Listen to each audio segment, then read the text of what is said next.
I'm Jen Dale, and this is Sporting Witness from the BBC World Service.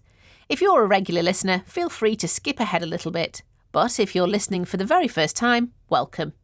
We're the podcast that takes you back to a sporting moment in history by speaking to those who were there and using amazing archive.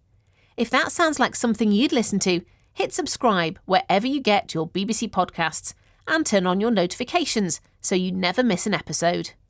I'm taking you back to November the 6th, 1993, when a highly anticipated boxing rematch turns into one of the sport's strangest spectacles.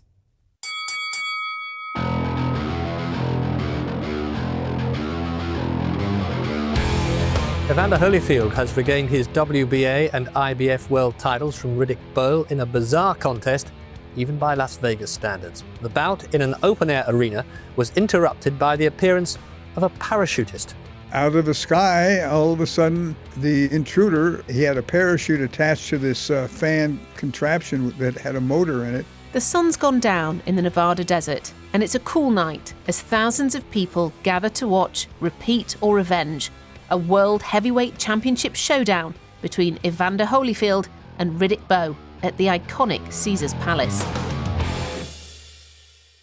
Holyfield had lost his title to Bowe the previous year. It was outside of the hotel itself. It was 4 sides of bleachers held around, I believe, for that fight, around 18,000. And it was sold out. A nice November night, very calm and very peaceful. Mark Ratner has been in his job as Executive Director of the Nevada State Athletic Commission for less than a year. So what does that mean? My role was to run the day-to-day business, which was licensing the fighters, picking the officials, working with the venue, working with security, just every detail that a fight would have. I was sitting at ringside. I could touch the canvas where they were fighting. It was within probably less than a foot from me. I was sitting right next to one of the judges. Cameras are rolling as the bout is being shown live around the world. 6 rounds in, and it seems to be anybody's fight. I thought it was pretty even. Riddick was a little taller. Evander was a real tough fighter, but a little bit smaller than Riddick. A close fight, a lot of give and take, and just a typical boxing match where they were both fighting a heavyweight title, so it was a big event, and I was just watching the fights like I do. And then, Mark is aware of a subtle change in the crowd. I did not see anything. I heard a sound in the stands, a higher-pitched screaming, which usually means even at a boxing match, there was a fight in the stands, and I could see people looking around a little bit. But it's not crowd trouble. It's in the 7th round, and I'm watching them fight, and they're not quite in the middle of the ring, a little bit to one side, and I did not see him come in until he lands with his feet over the ropes, and his body is sort of hanging. And it's in the corner of Riddick Bowe. The much-anticipated rematch had just passed its halfway point when 30-year-old James Miller made his unscheduled appearance. Using what police described as a motorised parasail, Miller got caught in the canopy above the ring and fell into the crowd where he was attacked by several spectators. American James Miller is wearing a white helmet, black gloves, and a red jumpsuit. Strapped to his back is an oval metal cage with a propeller. Think of an oversized desk fan. In fact, the media later dub him Fan Man. Tied to the metal cage with lots of thin cords is a blue, yellow and orange parachute that's got caught. Over the ring, you have a lighting grid where all the lights are, and it's above the ring, maybe 12 feet high, and it's there for the fans and the television audience to be able to see the fighters clearly. And with the parachute was stuck on them, that was a big fear, that it could pull the sliding grid down, and then it could have injured some of the fans, possibly the fighters that were sitting on their stools. So it could have been a big, big tragedy. I think the stagehands or the Caesars Palace people, they had cut the string so that it was not going to fall down. So there was no danger then. I was never frightened, but I certainly wasn't prepared for anything like that. Bowe's pregnant wife, Judy, who was sitting nearby, was taken to hospital after fainting. The ring announcer, Michael Buffer, his name is, he came into the ring to keep the crowd calm. There were police surrounding the guy before they took him out, the intruder. After the fight, Evander Holyfield speaks to the press. Well, I seen that parachute guy coming in. I didn't know what was happening, and I was trying to get out the way. I didn't know who they were coming in after, me up both.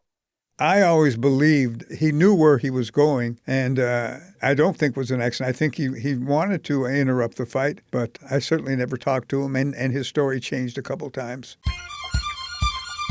The media covers Miller's explanations, from it being an accident to stopping the fight because he hates violence. Whatever the motive, there are consequences for the stunt, as Fox 5 News recalls. Referees put the bout on hold for more than 20 minutes while security untangled Miller's chute, freed him from the hands of angry fans, and then escorted him out of the venue. Miller went to the hospital for injuries suffered during the scuffle. Police then arrested him and fined him $200. He's also charged with dangerous flying.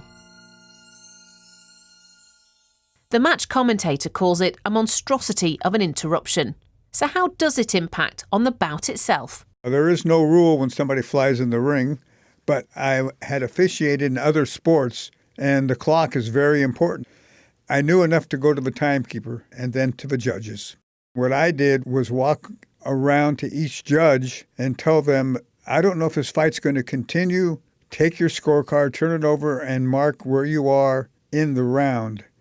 I went to the timekeeper and asked him how much time was left in the round. They're 3-minute rounds, and I believe it was 1 minute and 20 seconds, something in that area. I went over to the fighters, and we made sure that they were both okay. We had our commission inspectors in the ring, and they were both calm. I think I said something like, if this fight continues, we're going to go right from the middle of the 7th round. My mistake was not sending them back to the dressing rooms because it was a cool night, and we put blankets on them, but we probably should have taken them back to the dressing rooms. The 21-minute pause in the match leads one of the commentators to say the parachutist may be an angel from the sky for Riddick Bowe. I believe Riddick was cut a little bit, and he looked a little tired. I thought it was still a pretty even fight. Evander looked a little stronger at that time. I can understand the commentator saying that. This gave him a chance to rest. When the fight did continue, it went 12 full rounds. And it turns out the interrupted 7th round scores are crucial.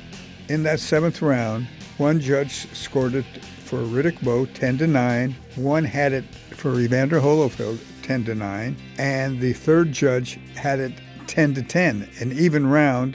And the irony of all, and this changes heavyweight history, is that when the decision was rendered, Evander Holyfield won the fight, and if the judge who had scored the round 10-10 had given it 10-9 to Riddick Bowe, then it would have been a majority draw, and Riddick Bowe would have kept his title. So that changed the course of history. It's amazing. How does it feel to have been involved in one of the most unusual events in boxing and possibly sporting history? It is part of my legacy because people still want to talk about it. I was very blessed to be inducted into the Boxing Hall of Fame. And I believe part of the reason that all people got to know me was from this incident. It's a big moment in my life. I had the best regulatory government job, I think, anywhere in the world for boxing. I really loved it. James Fanman Miller did several more stunts the following year, including flying over the Los Angeles Memorial Coliseum during the NFL playoff between the LA Raiders and Denver Broncos, as well as landing on the roof of Buckingham Palace in England. Miller died in 2003. Mark Ratner lives in Las Vegas and is the Senior Vice President of Government and Regulatory Affairs for the Ultimate Fighting Championship. He was talking to me, Jen Dale, for Sporting Witness. If you found this interesting, then you may want to check out some of our other episodes, such as The Plasterer Who Fought a Boxing Legend and Rumble in the Jungle. And why not leave us a review? Thanks for listening.